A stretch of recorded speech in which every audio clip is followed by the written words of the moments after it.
Hi there, my name is Robin Koerner of the Art of Political Persuasion, and I want to talk a little bit about political communication and persuasion as it relates to the race issue in the United States.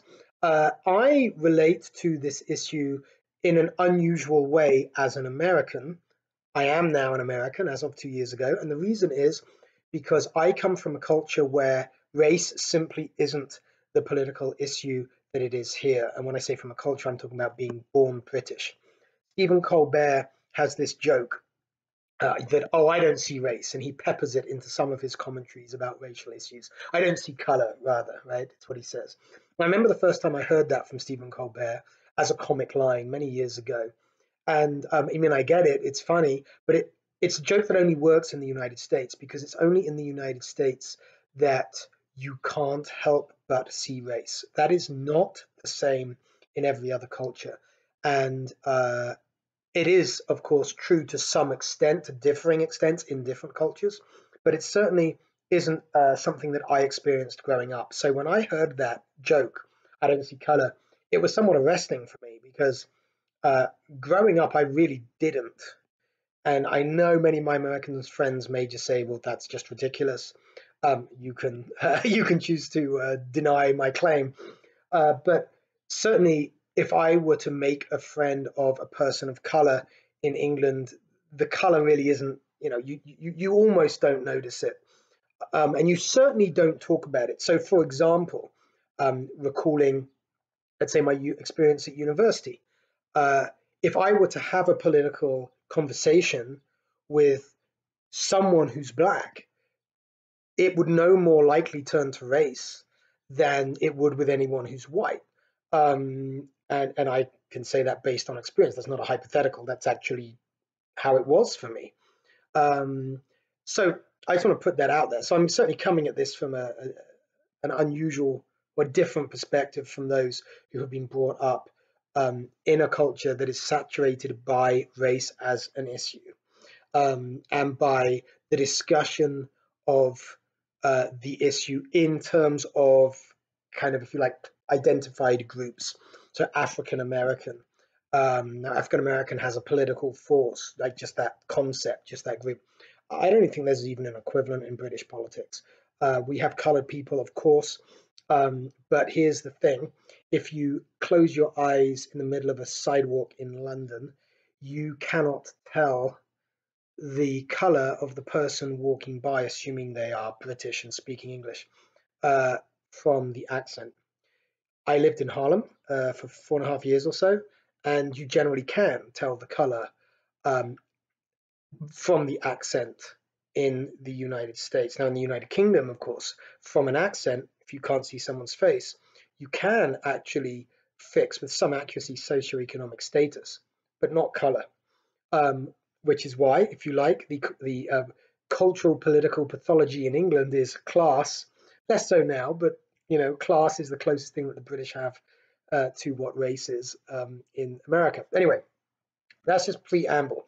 The reason I'm talking about race now is that I watched a debate with Michael Dyson, a black preacher and activist, I think I can say, on one side, supporting the notion that political correctness is symptomatic of or an element of progress. And he was debating on the other side Stephen Fry and Jordan Peterson, who were denying that motion, rejecting that motion. And there is one compelling argument, extremely compelling, that Michael Dyson made. And I want to point it out here because, as somebody who does political psychology and communication, I think it's really the only argument I have seen around redressing a supposed historical injustice that is going to work outside communities of people who feel like they were victimized by that historical injustice. And here I'm talking about African American descendants of slaves. And the powerful argument, the argument that I believe can win independence, is one that Dyson made early on in the debate. It is the argument that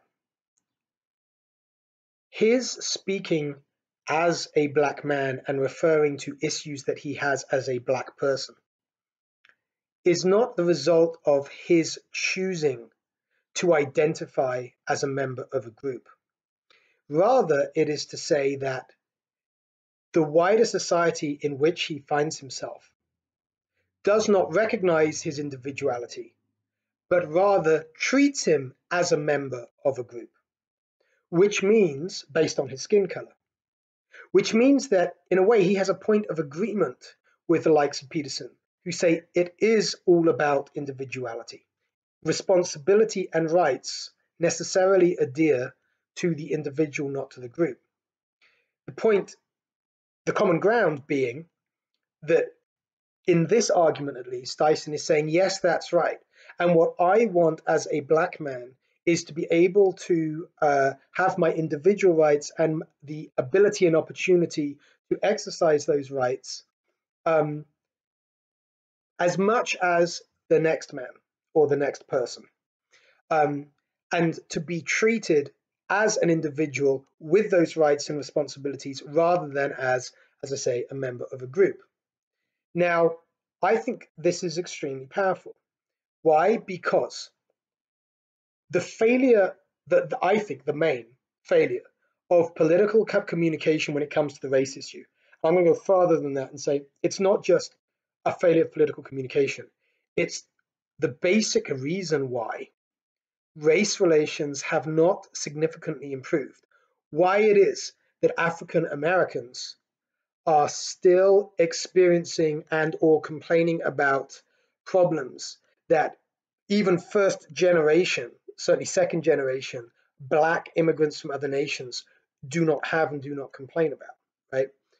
It is the reason why, despite pretty much all the legal protections now that adhere to black people as adhere to white people, despite all of that, many African Americans and African American communities find themselves in a worse situation than everyone else.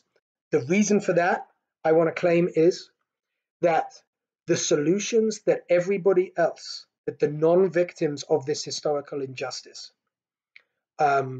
white people, etc., here, the solutions to this problem that they hear are in terms of group identity. There is an inherent contradiction, therefore, in the arguments, the case being made by people who think there is a historical redress that can and a historical injustice that demands some kind of redress and can be, as it were, put right. And this is the contradiction that says we as a group are suffering. We are suffering because as a group we are discriminated against. And so the solution is to discriminate against all other groups, the out group, right, in the name of equalizing this group relative to other groups, right? So, basically it comes down to racism. Inverse racism is racism, right? If you're saying you're suffering because of discrimination, you can't discriminate against others. Now, of course, cases are made. There are cases made for affirmative action to do just that. But here's the fundamental problem with any case that you make that is based on elevating a group that has been labeled, truthfully or falsely, whichever, as having been discriminated against. And it is this. It is that you necessarily impose, you're using politics to impose a penalty on somebody else purely by virtue of their membership or non-membership of a group, which is inherently unjust. Now, you could say, well, of course, that's what's been done to black people historically. Sure, absolutely, I get it. But it doesn't change the fact that for the purposes of political communication, political psychology, you're still dealing with human nature. And human nature is such that half of all politics, and this is important, write this down, half of all politics is not about the issue being argued about. It's not about the issue, in other words, that people think they're talking about. It's actually about one side of the issue and sometimes both sides of the issue. You can pick many issues that illustrate this. One or both sides resisting an experienced imposition. So, for example, the visceral feeling of pro-choice people against pro-life people is that pro-choice people feel that pro-life people are imposing themselves on the bodies of the pro-choice people. Now, of course, that is not how pro-life people see it, because for them, they are preserving human life. If you don't think that abortion is about taking a human life, then you're left with the you are imposing your will on my body. Okay, so there's a visceral reaction against that. That's a big issue. There are other issues. Gun rights. If you're coming for my guns, you are imposing your view on me. I'm not doing any harm, right? I react viscerally against the imposition. Another one, e-cigarettes and vaping. Okay, this was huge. The most successful anti-tax movement in American history, believe it or not, has been the lobby in state after state. I know as of a few years ago, they were successful in absolutely every state where they were active. The people who wanted to prevent the taxing of the vaping fluid, right? So again, here's something that I do if I'm a vapor, if I'm an e-cigarette smoker, and now you're going to come to impose on me, and that we as then a community, we coalesce against the imposition. So much of politics is really reaction to felt imposition, justified or unjustified. So if, as let's say a Black community leader, I say you are a group, an out group, let's say non-Black, and I am going to demand special treatment, which I may believe is to redress an injustice, but nevertheless, I am going to make arguments in terms of group identities while saying that discrimination against essentially a group identity is the problem. On the other side, you're always going to come up against the experience of imposition. And the reason it clearly is an imposition, is felt as an imposition, is there's an inherent inconsistency in that. There is another way to deal with this, and this is the way that Michael Dyson initially, not throughout the rest of the debate, but initially approached it, which was, as I say, to say, no, the problem that he has as a Black man is that he wants to be treated as an individual, not that he wants privileges as a member of a Black group. So here then is the problem, I think, with a lot of the, I don't even know what to say. I mean, it's not, I don't want to say anti-white, but let's say pro-racial equality in quotes moves that we see in American politics. That claim that Black people suffer because they're not being treated as individuals with respect to both rights and responsibilities. That's the important thing. That claim is not seen when the political solutions being advanced operate not at the level of the individual, not to actually identify those individuals who are suffering in their community, being whether they're Black or white, by virtue of the historic injustices which maybe are affecting the subculture in which they're brought up, which then affect their maybe education, their upbringing, their ability to succeed in life. Right? The solutions don't target the individual, but they stay at the level of group. I never felt like I was on the other side of a racial divide until I went to Netroots in Atlanta, the biggest progressive political conference in the United States. And I, again, coming from England where color isn't really an issue, isn't really a thing. It's certainly not a thing in friends, relationships, and families like it is in the States. I was there in Atlanta, and a Black Lives Matter troop got on a stage, and I was in the audience, and they said, in quite militant tones, I would say, but they said that white people in the audience need to understand why they're not invited to participate in the meetings that Black Lives Matter would be holding at that event. And that we needed to understand why they as Black people needed that, And it was very much formulated. I can't remember the exact words, but it's very much formulated in terms of, if you're not with us, if you are not okay with us excluding you white people, then you are part of the problem. So whereas I have no problem with black people, I do have a problem with racial segregation. Racial segregation, of course, being the problem that the civil rights movement was fighting against, and now is being used against me as a white person. Certainly how it felt at that event. Now, so I have a problem with racial segregation, but I'm being told that unless I go along with them on segregation, I am part of a racial problem. I am their racial enemy. Now, I didn't put myself in that position; they did. So that's never going to work if what you want to do is actually persuade people and uh, bring people around to support policies that would actually help uh, young men and women who might indeed be disadvantaged by virtue of the situation that they're born into, by virtue of the experiences and subculture of the families into which they're born, that may be a privileged person, white or black, but maybe statistically more likely to be white, doesn't suffer from. So the correct way, it seems to me, in the spirit of how Michael Dyson began the debate, to address this issue, to actually racially unify America. And again, I don't feel I've got any skin in this game just simply because, I wasn't born in America and I've only been American for a couple of years. The way to do it is to say, yes, we all want everybody to have equal opportunity regardless of color.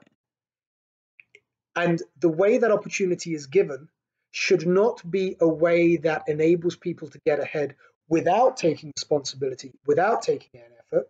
Rather, it should recognize that some people, by no fault of their own, are born into situations or find themselves in situations where they're not given the upbringing, the education, the tools, the support to actually take responsibility, to actually lift themselves up. So, in other words, you don't get a free ride, you get an ability to work hard. You get help with your ability to work hard. Right? You don't get something for nothing, you get help with being able to do what you need to do to earn whatever it is that the next guy can earn.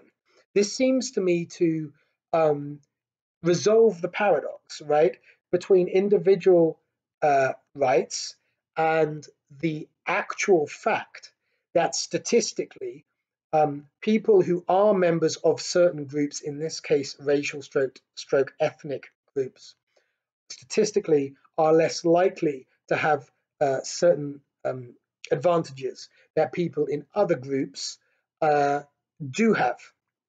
It squares the circle because it recognizes the actual fact that it is one's own effort. It is the taking of responsibility for getting out of one's mess that you may unfairly been put in by accident of birth.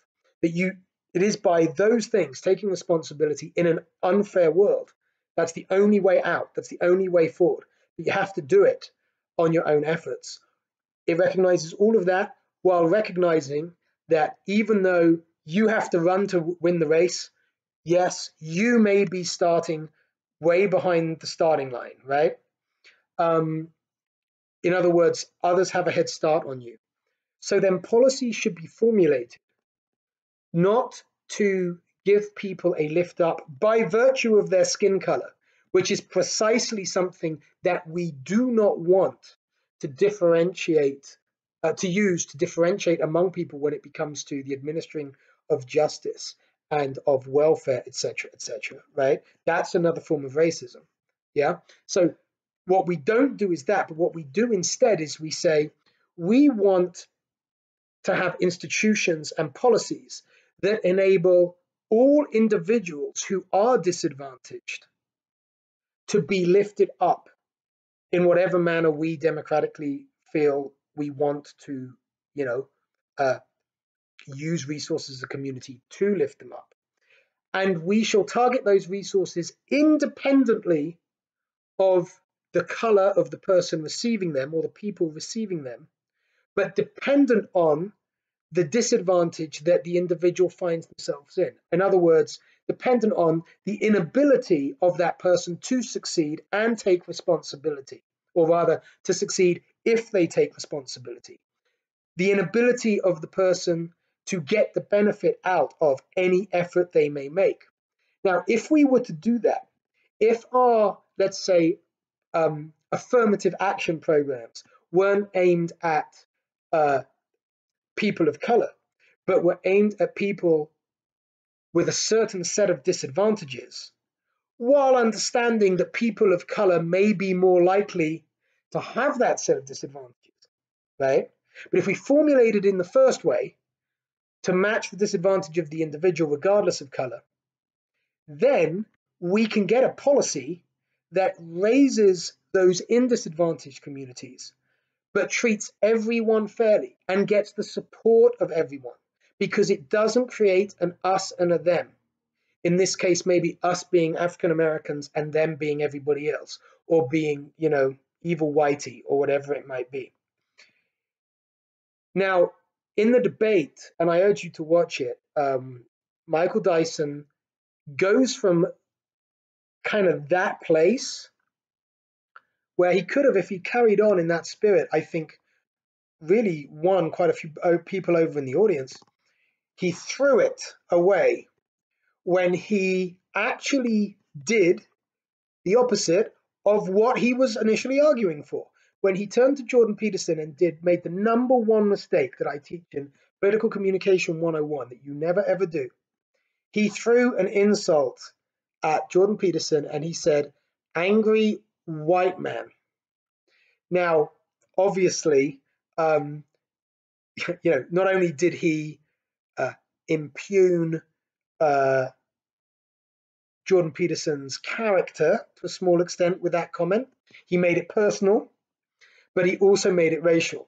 He picked on Jordan Peterson as a member of a racial group, that being white. So again, there's the contradiction in there. And I understand why he did it, and Dyson actually explained, why he did it later in the debate. But with my political communication, political persuasion, psychology hat on, it's really interesting because that was when he lost the audience. He couldn't come back from that. It made him look nasty. And if you listen to the reactions of the audience to Dyson's points as he goes through that debate, they're very positive, and then they turn, and then there's a groan. And Dyson actually doubled down on that when Peterson said, "Well, that's one hell of a thing to say in a debate." So it's really interesting for me as someone who does political psychology to see that Dyson knows that one effective argument, the only argument that's ever going to win in the long run in America on the racial issue, which is to not create a racial us versus them and demand group rights, because, as was also discussed in the debate, you can't require that a group meets its responsibilities and then punish a group for not meeting the responsibilities, right? Rights and responsibilities necessarily adhere to a moral agent, and a moral agent, the only moral agent, is an individual human being. So at some level, Dyson knows that because of how he started off in the debate. And yet, he went and lost it. He went and threw it away. And, I would love to spend more time, I think, with African Americans, because I do see a solution. I do see a solution to the racial problem in America. It's not an easy one, but there's some things that obviously need to happen with respect to communicating to people,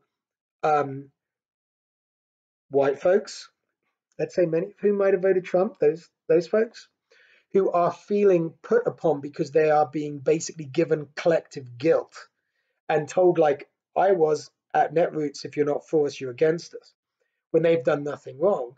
Like, you can keep doing that, and that's what I see most of the debate being like, and it's never going to win, because as I said earlier in this video, most of politics is protecting oneself or reacting against a felt imposition.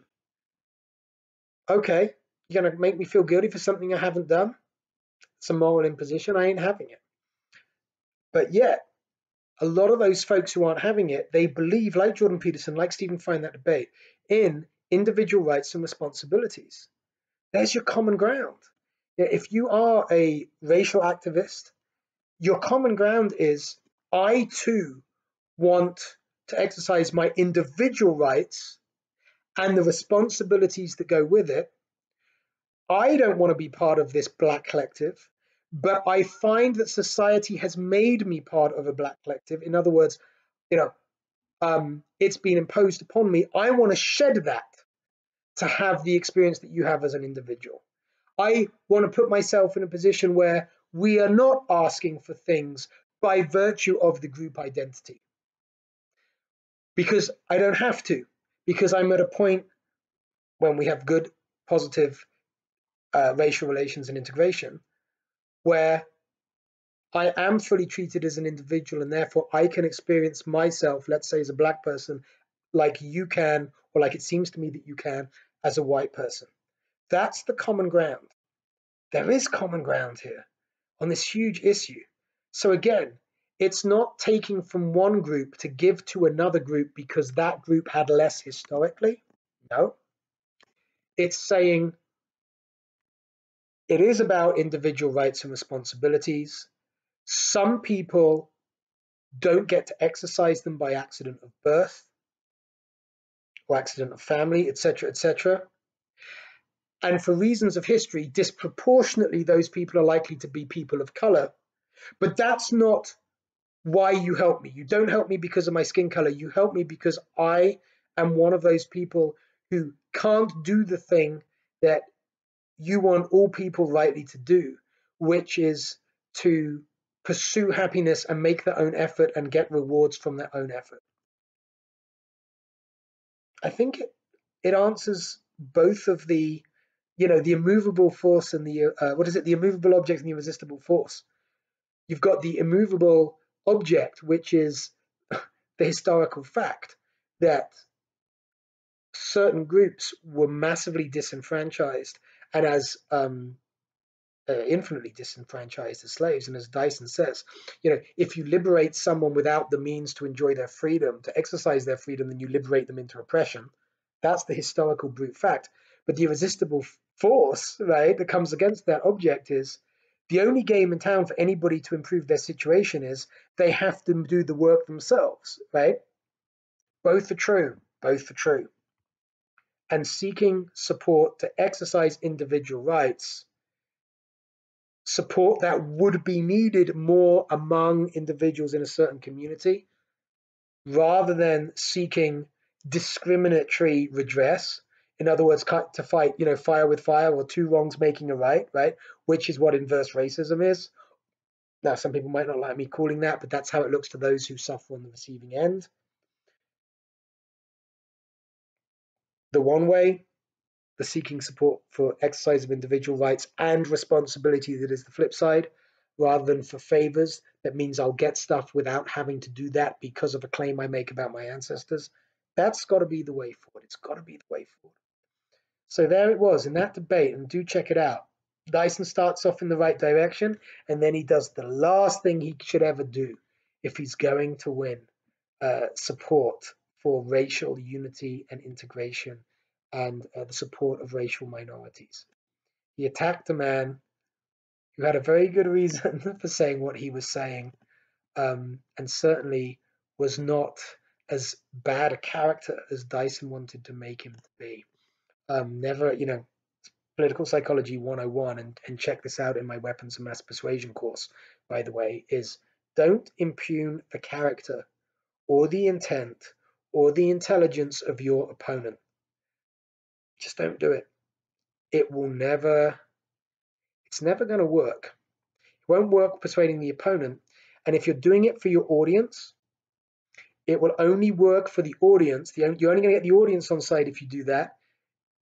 If the audience already agrees that the guy you're talking to is an idiot or is evil, and most people are not, and certainly most people don't think that Jordan Peterson is. And I don't think it's fair to say that a guy driven, this is my personal opinion, clearly by, well, he can speak for himself. It's clear in the debate what he's driven by. That doesn't come from some visceral anger or white anger or any of that stuff. So yeah, interesting. A good kind of case study, that debate in political communication. And I've done half an hour. So now let me see. Let me just pull up the title of the debate. So if you want to check it out and see what I'm talking about, you can. It's the Monk Debate on Political Correctness with Jordan Peterson, Stephen Fry, Michael Dyson, and Michelle Goldberg. Stick that into YouTube and enjoy it. It's a good one. All right. Thanks, everyone. Thanks, my friends. Take care.